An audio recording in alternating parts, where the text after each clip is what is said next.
Assim como o vídeo de hoje de manhã, irei começar esse vídeo falando todas as notícias do Flamengo sem enrolação. Mas antes, eu irei falar da polêmica que está acontecendo entre a Globo e o Flamengo. A partida entre Atlético Paranaense e Flamengo irá passar na TV aberta. Clica aqui no card se você estiver perto da partida ou espera amanhã que eu irei explicar passo a passo o que vai acontecer. Agora eu irei falar sobre a polêmica do Flamengo x Atlético Paranaense, que a Globo irá parar de transmitir o jogo do Flamengo em TV aberta. Que história é essa? Eu vou te explicar tudo. É o seguinte.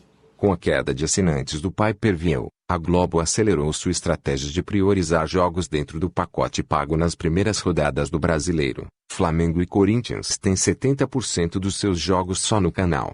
Mas a emissora vê um prejuízo considerável ao Premier por conta da decisão da Turner de usar a MP do mandante para incluir em suas transmissões jogos de limes da Globo. Durante a epidemia do coronavírus, a Globo perdeu 450 mil assinantes de PPV pela paralisação do futebol. Isso significa um quarto do total de clientes que compravam o pacote no final do ano passado à volta do futebol. A intenção era recuperar em torno de 200 mil assinaturas antes e durante o Brasileiro.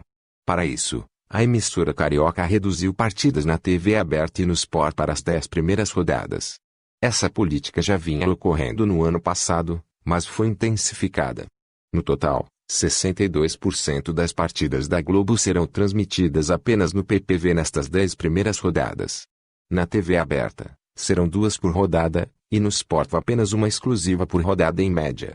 Assim como no ano passado, as principais apostas para inflar o PPV foram o Flamengo e Corinthians, que reúnem o maior número de assinantes. Cada um dos clubes tem 70% dos jogos apenas no PPV, sendo os outros 3 em TV aberta. Não há partidas deles no Sport. Mas, na tabela da CBF, a Turner pegou 3 jogos do Flamengo como visitantes, diante de Coritiba, Bahia e Ceará. Ou seja, quase metade das partidas reservadas no PPV não será exclusiva e lerá transmissão na TNI, isto é, na TV fechada sem necessidade de pagamentos extras. No total, a Turner incluiu 11 jogos em sua tela que seriam exclusivos do PPV. Outros 4 poderiam ser usados sem a MP do mandante. A Globo entende que há um prejuízo claro para o interesse de compra do PPV. A avaliação é de que isso afetará a emissora e os clubes, que deixarão de arrecadar uma fatia do pacote. Mais do que isso, há uma visão de que isso afetará os contratos em vigor com os clubes que previam exclusividade e os ganhos decorrentes deste status. Por enquanto, a empresa carioca notificou a Turner que a CBF e clubes de que passar essas partidas afetaria seus direitos de exclusividade. Ainda não houve um movimento para levar o caso ao judiciário, que deve acontecer caso seja confirmada a intenção da Turner de passar os jogos.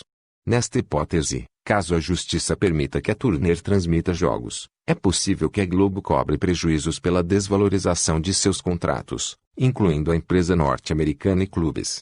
Ou seja, a empresa não romperia o contrato como fez com o Carioca, mas exigiria reparação econômica por suas perdas. Esse movimento, no entanto, depende de várias hipóteses.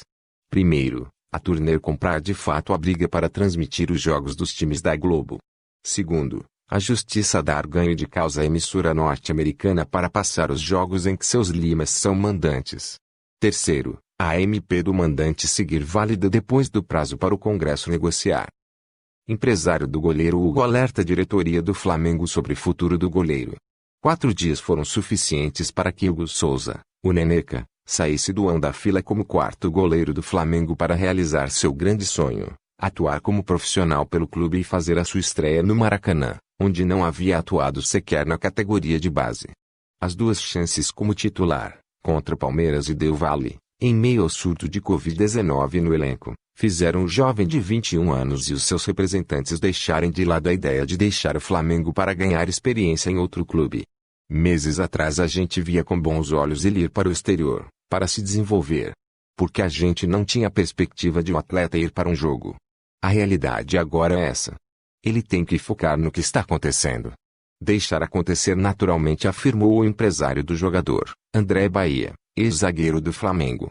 As propostas por empréstimo para fora do Brasil, a principal do Boa Vista, de Portugal, eram vistas como sedutoras no longo prazo, mas deram lugar a um novo lema: viver o presente, com vínculo até setembro de 2023 e sem pressa para renovar. Hugo Souza curtiu os últimos dias com familiares e amigos, mas a ficha já caiu. Diante da volta de Diego Alves aos treinos após lesão no ombro e a recuperação de César de um incômodo muscular, o jovem precisará se provar a cada dia, a cada jogo. Para domingo, contra o Atlético PR, pelo Brasileiro, o desejo é ganhar uma sequência após as boas apresentações pelo Brasileiro e especialmente na Libertadores. Ele é muito sereno. Sabia que tinha que virar a chave. Estava curtindo. Mas sendo muito realista. Está vivendo esse sonho acordado. Mas consciente do que tem pela frente, emendou o representante do goleiro.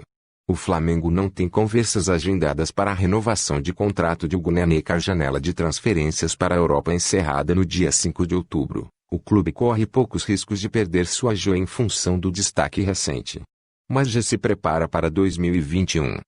Olha o que acaba de ser falado do Flamengo no Fox Sports ao vivo. Lai, chegando ao vivo no Bom Dia Fox dessa sexta-feira para trazer todas as informações do Flamengo. Lai, seja muito bem-vindo. Valeu, obrigado, Renata. Bom dia para você, Álvaro, Flávio Gomes, ao Paulo Lima, todo mundo ligado no programa. É como você falou, agora aqueles jogadores que estavam afastados, né, por terem testado positivo para a Covid-19, são reavaliados e há a expectativa de 4 titulares estarem à disposição, né, mais 4 titulares à disposição para o jogo de domingo contra o Atlético Paranaense. O Flamengo vai fazer hoje exames nesses jogadores e vai ter passado aí o prazo de 10 dias desde o teste positivo até o jogo contra o Atlético Paranaense, que é no domingo. Então, dos titulares, os que podem voltar a ficarem, né, à disposição, o Everton Ribeiro, William Arão, Léo Pereira e Rodrigo Caio. E, além desses, opções também como o René, o Gustavo Henrique, né, o Matheus Tuller e o Gabriel Batista, além do técnico Domenech Torrent. Então, esses exames são fundamentais para haver uma liberação, né, de parte desses jogadores e do próprio treinador. E além desses jogadores que eu citei e do treinador, os atletas que já ficaram à disposição contra o Independiente Del Valle, alguns entraram, inclusive, o Felipe Luiz não entrou, mas estava à disposição do jogo da quarta-feira passada, o Vitinho também ficou no banco de reservas, e outros que tiveram alguns minutos em campo, né? O Isla, que entrou no segundo tempo, o Diego, o Michael também entrou no segundo tempo.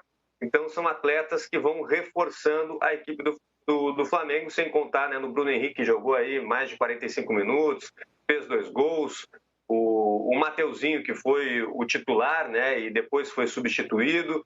Então, o Flamengo vai ganhando mais reforços para um mês complicado, porque vai ser um jogo atrás do outro, são 9 partidas ao total neste mês, as 5 primeiras no Rio de Janeiro, né, o próximo jogo contra o Atlético Paranaense, mas depois tem o Sport no Maracanã, o Clássico contra o Vasco, o Goiás, o Red Bull Bragantino. Então, são sequências cansativas. E por falar em cansaço e em desgaste, o Thiago Maia deve ser preservado, deve ser poupado para o jogo de domingo, porque ele já jogou aí no sacrifício nos últimos 2 jogos, vem tratando, inclusive, de dores na coxa esquerda. E o caso mais complicado, é claro, que é do Gabigol, né, que ontem até postou uma foto, né, nas suas redes sociais de um par de muletas que ele vem usando para se locomover. E a expectativa é que dificilmente ele volte a jogar neste mês. Então, o prazo o Flamengo não dá, mas a avaliação interna é que será complicado ele retornar. Primeiro tem que voltar a treinar e depois estar à disposição. Então, neste mês, possivelmente, o Gabigol não volte ao time do Flamengo. Lá, deixa eu só te fazer uma pergunta. Já tem confirmado quando esses jogadores vão ser testados? Já tem uma data quando eles vão fazer o teste para ter essa resposta, para saber quem vai estar disponível domingo? É hoje. A avaliação acontece hoje, exames também, para saber se vai ter mais reforço, né, no time do Flamengo, pelo menos à disposição. Sim. Mas aquele time que entrou em campo na quarta-feira é o time base e com aqueles reforços que estavam no banco de reservas. Então, eles, como treinaram ontem normalmente, no caso do Felipe Luiz, nem entrou em campo, mas fica à disposição e possivelmente seja o titular no próximo jogo contra o Atlético Paranaense. Boa, Lai, você continua com a gente aqui para a gente falar desse Flamengo que vai enfrentar o Atlético Paranaense nessa 13ª rodada do Campeonato Brasileiro. Flavinho, o Lai trouxe aí uma lista de jogadores que podem estar disponíveis para domingo, mas eu não sei se o torcedor vai querer não, hein? Principalmente Léo Pereira e William Arão. Eu não sei se a torcida está a fim de rever esses jogadores em campo, porque quem entrou, os garotos que entraram aí para substituir, mostraram resultado, mostraram bom desempenho, hein? É verdade. Os meninos que entraram nas águas jogaram muito bem, tá tudo bem, tá tudo legal, tá tudo certo. Só que, como quase tudo que acontece em torno do Flamengo é superdimensionado, né? Nós estamos falando de 2 jogos. E estamos falando de outros jogadores, esses que podem voltar, que ganharam campeonatos, que... Espero que vocês tenham gostado do vídeo. Deixe seu like e se inscreva no canal, que passamos todas as notícias do Flamengo sem enrolação. Valeu e até o próximo vídeo.